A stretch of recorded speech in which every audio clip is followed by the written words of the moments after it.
Dice Eduardo Irigoyen García, acabo de leer que Íñigo Errejón, uno de los fundadores de Podemos, renunció a sus responsabilidades políticas tras denuncia por violencia de género. No fue denunciado, pero una periodista de antecedentes más que dudosos se hizo eco de una denuncia de otra chica anónima.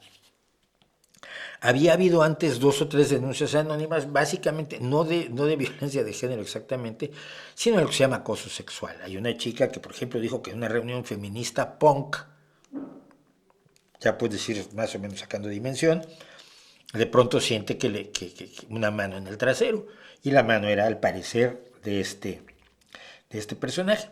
Este personaje es muy peculiar, él era alumno de las ciencias políticas y era como el perrito de Pablo Iglesias. Entonces hay un video que pueden ustedes encontrar en YouTube sin mayor problema, cuando Rosa Díez, que es una tránsfuga del PSOE que se fue a hacer un partido que duró lo que dura Podemos ahora, los partidos de corta duración. Y cuando Rosa Díez fue a hablar a una actividad en la Facultad de Ciencias Políticas y Sociales, decidieron sabotearla. Y el que organizaba el sabotaje era Pablo Iglesias, pero él no estaba, él era profe, pero él se ponía atrás. Y luego iba y le decía a Íñigo Errejón, tienes que hacer esto y esto. Y luego él se echaba para atrás para que Íñigo se levantara y fuera el que le echara la bronca a Rosa Díez. Y luego en alguna ocasión su primer gran acción revolucionaria fue tomar la cafetería de la Facultad de Ciencias Políticas y Sociales, vestidos con unos monos blancos que parecían así como los científicos que estudiaban a ET. Una cosa esperpéntica y a la vez preocupante, ¿no? Porque veías lo que estaba haciendo Pablo Iglesias con los alumnos, y que no era concientizarlos, sino era usarlos como peones en su juego político, en el cual el único que se ha hecho millonario es él, a todo esto. Independientemente que no creo que haya sido su intención, pero hombre, ¿a quién le dan pan que llore? Íñigo Errejón fue uno de los fundadores de Podemos y fue uno de los, de todos los fundadores de Podemos no queda ni uno.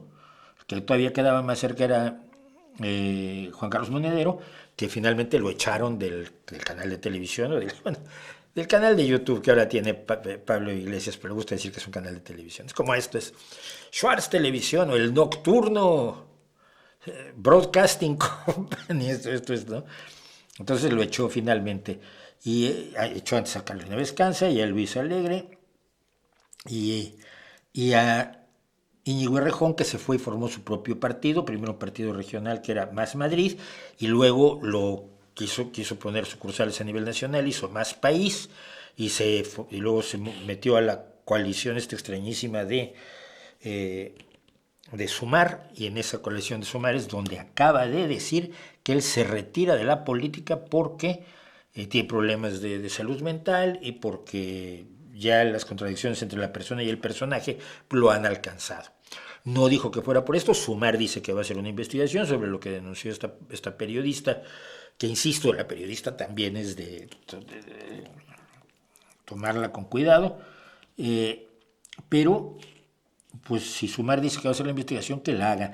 No se ha hecho ninguna denuncia, son todas estas acusaciones que salen y que pueden tener bases, y si las tienen, muy mal Errejón, y si no las tienen, pues muy mal el que lo hizo, pero por lo visto, lo que ya se tiene es que Íñigo, que la última vez que lo vi fue cuando fui a hablar yo a la UGT sobre trabajo digital, sobre esto que hago yo, y sobre en sí lo que es el trabajo digital y los desprotegidos que seguimos los trabajadores digitales, porque cuando UGT apoyó la creación de una red de comunicadores en las redes, pero pues la gente que entró iba por otras cosas y finalmente ya no está. Bueno, pero esa vez fue la última vez que vi a Íñigo Errejón. Él nunca me pareció una persona que tuviera ninguna coherencia política, eso es aparte. Si es cierto lo que se dice de él, yo le he visto acciones incorrectas a otros podemeros en su momento, a él no, pero si es cierto, pues hombre, espero que sea, si no castigado, al menos reconvenido o exhibido, ¿no? Tampoco se trata de que, oye, si cometiste una barbaridad así, pues tampoco se trata de que te metan a la cárcel, te den 1000 azotes y luego te cuelguen de un árbol. son faltas graves porque, te vuelvo a decir, si a ti siendo hombre alguien pasa y te pellizca el trasero, no vas a reaccionar diciendo, ay, bueno, es un chiste, pues es que son sus impulsos naturales. Vas a ir y probablemente vas a tratar de aflojar un par de muelas. Y es muy desagradable, ¿no? Entonces, eso es lo que sabemos hasta este momento y no sabemos más.